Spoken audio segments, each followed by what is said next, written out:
In our digital dive, social media in Minnesota is filling up with memories this morning. People are remembering former Minneapolis Mayor Don Frazier after he passed away over the weekend. According to a Facebook post from his daughter-in-law, Don Frazier died on Sunday at the age of 95. His political career spanned nearly 40 years.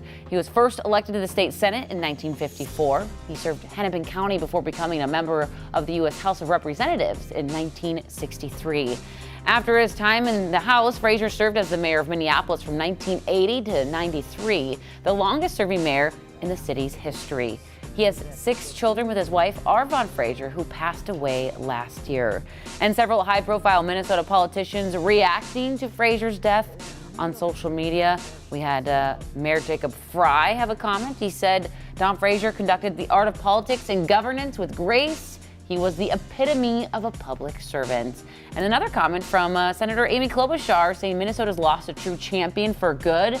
Don Frazier was a neighbor and a friend, and he helped me get my start in politics. And Frazier was a Minnesotan through and through. He actually got his bachelor's and law degrees from the University of Minnesota back in the 1940s. Definitely someone a lot of people remember. Yeah, what a legacy. Right? Okay, mayor for 13 years. You have to imagine his fingerprints are just all over this city.